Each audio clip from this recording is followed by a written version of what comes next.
Welcome to Career Bits, the podcast of the University Career Center at UNC Charlotte. I'm Jay. I'm Patrick. I beat you, Matthew. And the lovely Jessie. So we got the original gang back together after kind of taking the summer off. We spent the summer talking about career communities and doing those things, but Patrick, Jessie, Matthew, and I will be here for the bulk going forward, talking about different things. And this week's topic is giving yourself a break. And we want to talk about that. And I've got this great quote from Maya Angelou, a rights activist, American poet. Each person deserves a day away in which no problems are confronted, no solutions are searched for. Each of us needs to withdraw from the cares which will not withdraw from us. And I kind of wanted to use that as the bounding principles of what we are going to talk about today, of why it's important to take a break from time to time. And Patrick, I want to start with you as our illustrious leader in the office, because of all the things, you are our driver and you do push us forward a lot, but you also are a unique position, at least for me in my career, of being I thought you were going to say I'm a unique person or unique weirdo. Well, you were all that too, but you're also the first boss I ever had that really emphasized the idea of taking a break and kind of walking away from things. And that's no shade on my old bosses, but I do want to hear from your perspective why you found that to be productive and viable. Well, I'm just speaking for myself. Back in the day, I used to work 80, 90 hours a week for the job. And, at that point in time, it was what was needed. It was a different institution. There was a lot of different pressures. And, it just came to a point personally where it's just kind of like, yeah, they're not paying me enough to do that. I love my job.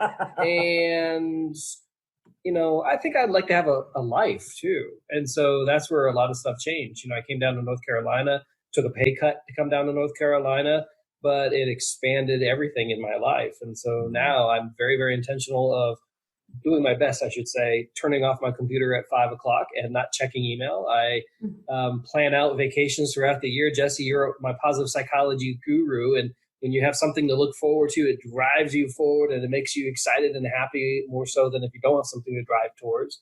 So that's just kind of me.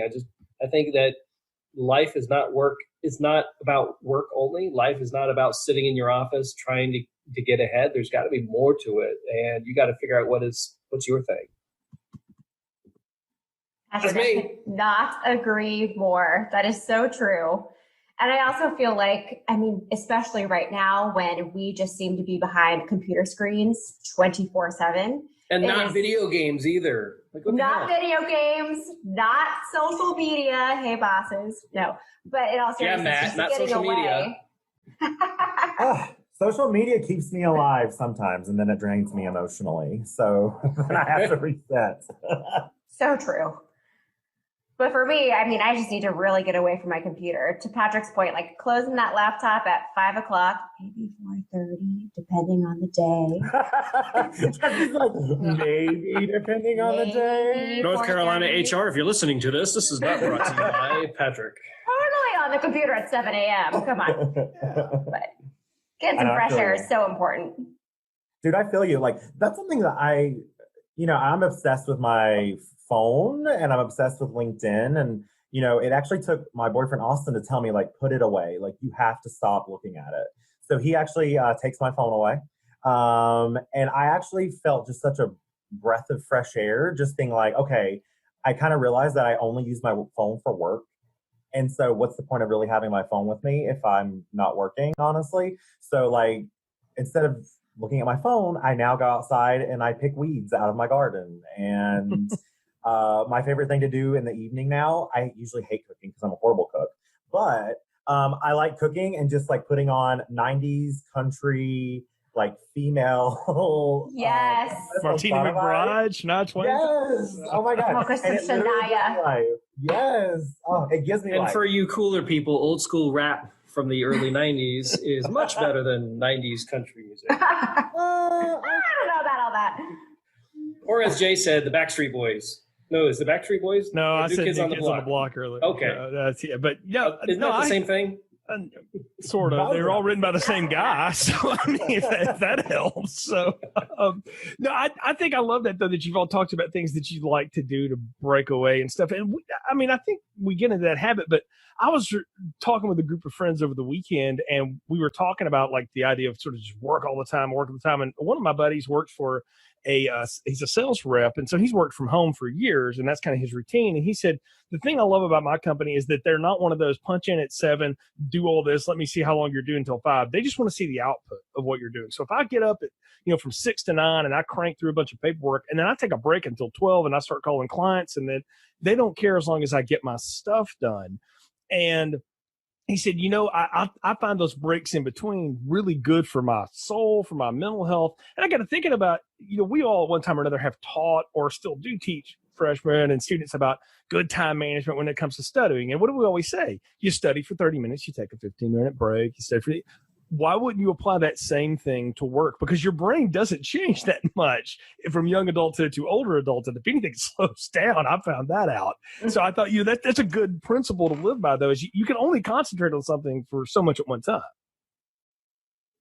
Totally. Yeah. And I think I've learned to take my calendar and I schedule in when I want to have all the water that I should be drinking for the day in, when I want to take my break, when I want to meditate, when I should be eating my snacks. Because when we are all working virtually from home, I think one of the things it's given me is the ability to really plan out my day. Whereas before I was running all over Charlotte and talking to employers and doing all this stuff. But now I can really control my calendar more as far as when I talk to employers. I don't have to deal with traveling, right? So I think that has been a godsend. And for me to apply my planning to self-care has been something that I've really struggled with, because for me, my work defines who I am and my value a lot of times. And now taking that value and applying it to myself and caring about myself is something that I've really enjoyed.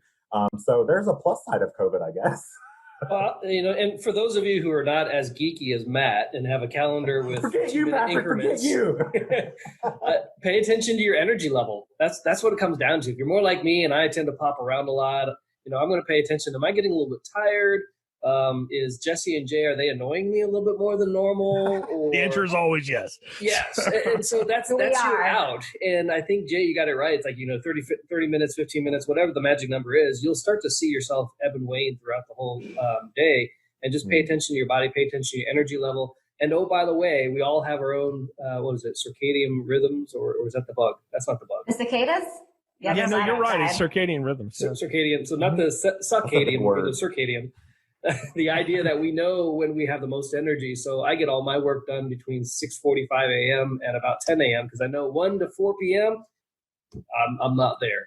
It's a struggle. Yeah, 1 to 4 for me has always been a good time to have calls or talk to people, things like that, when I'm not trying to grind through and process stuff. I've also found, though, that at least half the people on my team ask me the most difficult questions between 1 and 4. So I have tried to sort of adjust that energy a little bit to be able to manage that, because I know that's coming.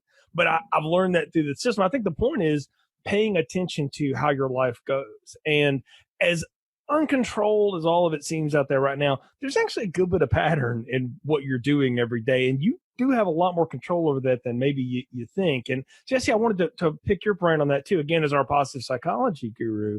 What's the magic, or is there a good magic formula to sort of figuring out how to deal with the things you can control versus the things you cannot?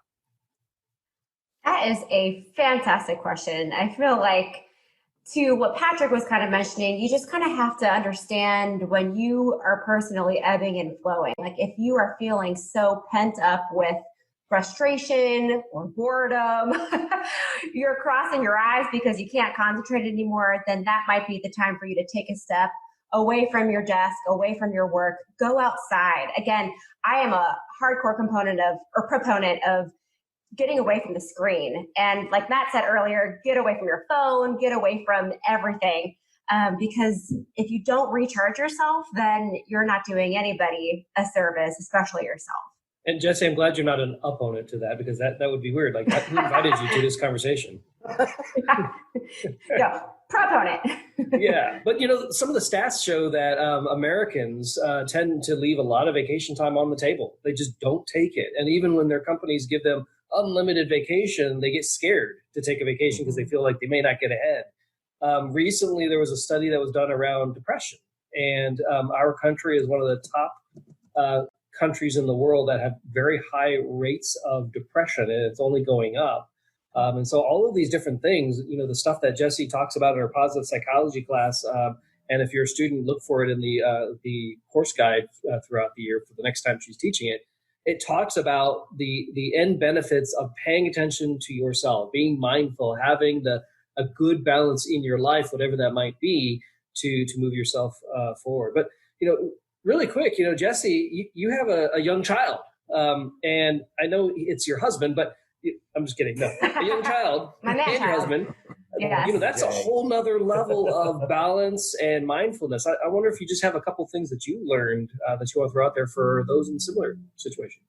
Totally. I think anybody who has a young child or just some other people that they live in their house with in general, and you're having to share a lot more time than you're maybe necessarily used to, especially with COVID-19, it's definitely been a challenge to find that balance. But I think it's just a matter of being okay to, I think what Jay had said earlier, taking some time away, being focused for a certain amount of hours, whatever, you're going to feel really productive. And if you have to step away, you have to step away. It's just all about balancing, in that you can't be 100% on for all of your different lives all day long. So I can't be 100% Jessie the employee, 100% Jessie the mom, 100% Jessie the friend, the wife, the family member, and nobody has that capacity. And so again, I think that's something that's been really interesting over the past 5 months or so, is just finding that balance and being okay with not being 100% perfectly on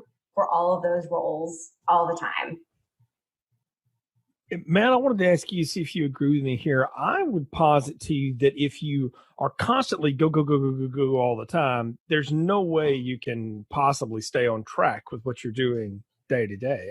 I think having that good balance, like Jessie and Patrick are talking about, is essential to staying on top of things. And you're so task oriented. I think you have a real perspective of that. Yeah, I mean, so I definitely think that I've maybe sometimes put too much on my plate, right? My boyfriend could attest to that. So what I've really found to be super helpful, is those moments where I'm feeling super energized and super, worky. I guess that's the best word I can come up with. Productive. I'll make sure that I really tackle big projects during those times, right? If I have to create something or something like that. That's when I'll really put that in, time in, especially when you're trying to balance multiple things, right? So, when you're balancing between being a student, being a family member, being, all these things, it can get really tiring, and also being okay to ask for help. So people in the office know, but we have 4 dogs, 2 cats, 3 fish tanks. So we have a lot of animals in our home. Yeah, I have no idea how that Noah's Ark is not constantly making appearances on this show, by the way. They're all very quiet. So we tend to record during their nap time. And so what I find funny is usually being at home all day with them, I need a break from just that, right? Being the caretaker of something is a lot of responsibility. It's also draining. And so whenever my boyfriend gets home, because he's a medical worker, I always just say, can you please take them? And then I'll go into our room and I will meditate for 30 minutes just to calm my brain. I tell you, meditation, once you get into it, it is so gratifying of how you can just feel the stress leave your body. Because I don't know if other people experience stress and anxiety like I do, but it's like a ball of electricity in my chest that I can literally feel affecting my entire body. And this is where I'm able to really pay attention to that ball of nerves and then piece it out and think through, where's this nervousness or anxiety coming from? And I'm able to look at it a little bit more objectively. And if you don't take those times to really stop and think about yourself and think about your feelings and your emotions, that's when working and that's when self-care really goes out the door, because your anxiety really takes over. At least that's my perspective. Matt, I'm so glad you brought that up, because I think that's one other life that I didn't mention earlier is, just being true to who you are and tuning into yourself and having some me time. Me time is so important. Mm-hmm. So whether for you that's meditating, for me, I'm that person that needs to get a workout in every day, whether that looks like yoga or a quick run, or I'm going to literally set my alarm for 5:10 a.m. so I can get an hour in before anybody else wakes up, because I need my own time before Livy, my That's just too much, Jessie. 5:10 a.m. 5:05 and then 5:10, so I actually get out of bed. But not 5:06, because that would just throw the whole day off. Okay, we got to keep it even. I mean, come on. But I feel like scheduling in time for just yourself, whatever that might look like, is also so key, especially in these crazy weird times. All right, so let me change gears a little bit, okay? So for all of us, we all have jobs, we all have paychecks coming in. I want all of us to like take ourselves back to our student mindset. So we all went to undergrad college, which means we all experienced fraternities and sororities, clubs and organizations. We all probably lived on campus at some point, or we all had that stress of I got to go to class, and then I got these competing things that I want to also have fun. So students are returning to campus. What kinds of things should they be doing to give themselves that balance during this weird fall semester? What kinds of things should they do now? They have 4 weeks left, 4 weeks to their summer vacation before everything hits the I don't want to say fan, but whatever. What do you guys think? I'll say this, and I'm, in the Myers-Briggs perspective, I'm definitely a P. I'm very much a flex with it, figure it out as I go. I can do that. That's the environment I work best in, have for forever. But I also know that when I was in college, I was working like 2 jobs and going to school full time. And that's not unlike a lot of our students, I'm sure. So my day definitely had a schedule to it, whether I wanted it to have one or not. And I very much, before every semester started, I did the goofiest thing, and I went to the smallest little college in North Alabama, but I would literally a week or so before campus figure out, well, okay, how long does it take me to get between all my classes? Now, for our students this semester, that's going to be weird because it might be like, where can I get to the bedroom, to the living room? Yeah, where can I get to the library quiet enough? Maybe they should calculate how long it takes them to walk there. But you know what? Yeah, do that for yourself. And then the other thing was, if I knew like, okay, I got to be at work at 3:00 in the afternoon for a day, and I only had classes from 8 to 10, then that time between 10 and 3, I needed to spend at least a couple hours kind of just doing school stuff and a couple hours not doing any of it. So I'm a big proponent of, as soon as you walk out of a class, if you don't have one right on top of it, and I mean walk out virtually or walk out physically, do something to just review your stuff real quick for 30 minutes. Just kind of repack it into the brain. Because if you let a couple of hours go by after you hear something before you look at it again, 80% of it is gone, which means you got to go replace all that instruction back in your head. So build in time to kind of keep your learning stacked on itself, while also going, I'm going to go stare at a squirrel in a tree for 20 minutes just because that's what I need to do right now. Or I'm going to put on some headphones and listen to some modern music that none of us obviously know anything about, or whatever. Do that. But I'm a big plan of, even though I'm not a big planner, kind of get a sense for yourself of like, okay, my Monday through Friday is going to generally look like this. And I'm a big proponent. If you treat school and your schoolwork just like you would any job, you can get all of it done during Monday through Friday. And that way Saturday and Sunday can either be get ahead time, project time, or it can just be chill time.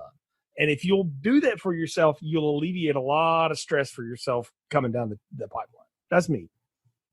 I really like, I would suggest like adding into that is like, if you're going to be on campus, is find places around campus that you can maybe do your work that are conducive to your vibe, right? So like me, natural spaces are really a big part of it. And also something called grounding. So if you don't do grounding, you should totally do it. It's basically letting your feet touch like natural ground. So like the grasses around campus, the botanical gardens, like those are great spaces for you to really kind of come back to yourself and come back to like what's happening right then and there. And then you can kind of focus a little bit more. So that's what I like to do. You should definitely look up grounding. There's like a lot of research about how positive it is for you. But the botanical gardens is a really great space to go. Also, there's like the walkway that goes all around through campus back to like the woods and stuff. That's a really good place to check out for like a kind of a moment to gather yourself. But even the like, out front of the career center, there's the Belk lawn thing with all the grass. There's a big water fountain. So like those are spaces that I think you can go. And so try to work those in. Like if you're going to be on campus, but your classes are virtual, those are great times for you to hold your class, like to have your class in those spaces to kind of like, give yourself some sort of normalcy around your day-to-day with your classes, but then also putting yourself in a space where you can enjoy those classes while you're like online. I just want to say something real quick. So the idea that, college is about meeting people, hanging out with people. And that's a huge part, and I think COVID's put a big damper on a lot of different things. You can still have that. Just wear a mask, socially distance from each other. You can still hang out with people in person. Just wear a mask. Help a community out and just protect yourself and all those people that are connected to you through many, many different streams. So I want to ask a question for the room here too, because all of us have spouses who are also working and are part of the grind too, and have their own stress levels and stuff. And not uncommon to a lot of our students too. You have friends, close ones, people that you're with. What's it like to be with somebody else and that you're with a good bit of time, and also helping them manage that stress, or how do they help you manage your own? Yeah, I would say for me, my boyfriend has to go out to work with COVID positive patients. And so when he comes home, he has a whole other stress level. My initial inclination when I see someone is stressed or maybe in a bad mood, or is to be really super peppy and happy and being like, you should be happy like me. Come on. I have learned after about however long we've been doing this, about a few months now, is to let him have that moment, be a sounding board, let him talk it through, and then try to divert his attention to something that's maybe more fun, like let's go for a walk, or oh my God, look at this fun picture I took of the dogs today. Something else to kind of help support them and give them that positivity. So if you find that awesome space on campus and your roommate is having a poo-poo day, I say show them where the space is. Be like, hey, let me show you this cool spot. It's where I go to relax, or something like that. Yeah, I think that's a great point, Matt. I also tend to be like hey, let's have a dance party if you're feeling down. Sometimes that works. Other times I might get a real evil, nasty looking stare from my husband. I'm just imagining your husband breaking into, I don't know, Lord of the Dance or something when you say that. I'm just imagining Jessie just doing break dancing in her house. We have some great dance parties up in here. We definitely do. But on the occasions that's not necessarily the answer, I also feel like, sometimes people just need to vent. And rather than constantly giving advice, which is something that I think I'm predispositioned to do as well, is to just sit back and listen, because everybody's kind of going through and stressing about this a little bit differently. Even if you happen to live with this person and now see them 24 hours a day, 7 days a week. So taking the time to just listen, and then also kind of like Matt said, just breaking away from whether it's work, we listen to NPR every morning, and sometimes I love NPR, but it gets a little bit depressing. So taking a step away from the news and everything that's swirling around, and just, again, going outside, take a walk, hopefully dancing, whatever it takes to take that little minute away. So it almost comes down to this idea of there's you time, there's the other person time, and then there's us time, and being cognizant of having all three happening throughout each day. Yeah, exactly. My wife and I, both working from home, both work at the university too, but we've actually maintained a really good bit of distance at home. She works from the living room, I work from the spare bedroom, and we maybe see each other 2 or 3 times a day. But it's just like it would be if we were on campus too. We've tried to build some of that routine. We would have lunch maybe one day a week when we were on campus, so we have lunch one day a week here, and that kind of stuff. So it's building in something that is workable for you. And I really appreciate that both Matthew and Jessie talked about this too, is sometimes you just need to let that person say things and not try to fix things. I'm one of those people, if you tell me stuff, I'm like, okay, so here's what we can do to fix it. And I will preface all the starts when my wife needs to tell me something. I'm like, do you want me to tell you what I would do, or do you want me just to hear it? Yeah, I have a would make my boyfriend so annoyed. No, but asking that though is good communication. So, and that's just another thing that you can learn how to do and learn through in this, as our colleague Stephanie likes to say, this season that we are all in and going to be in for a while, it looks like. So, disclaimer, don't try that with your faculty members. Did you want me to try to answer that question, or you just want me to listen to you? Yeah, I wouldn't recommend that at school. I don't think that'll go over very well with the faculty. Or maybe your boss either, but if you've got one of those. But for your significant other, for your friends, your roommates, etc., that's good communication skills. Especially if you're going to be living back on campus. I want to let everybody know too, campus is going to be having things going on as long as we're on campus and we're going to do stuff. The bookstore is going to be open. The food courts are going to be happening. There's going to be stuff happening for you to participate in. But just like Patrick said, be smart about it. Wear a mask, socially distance, and still have conversations with each other. It's gonna be fun. We're gonna work through it together. That's what we're here for. There's a lot of great resources on the website too, the university website about all of that. If you want to go right at the front page, it'll show you all of it. So encourage you to read that. Patrick, Jessie, Matthew, we're going to close our conversation here. Anything you want to mention for students to be aware of right now, things that we've got coming up for the Career Center for the fall, and how folks can find out about it? I'll start. So yeah, I do employee relations. Employers want to come and meet you, but we're going to be doing a lot of stuff virtually. So keep a check on hirediner.uncc.edu for employer sessions, for career meetups that will have employers here to chat with you.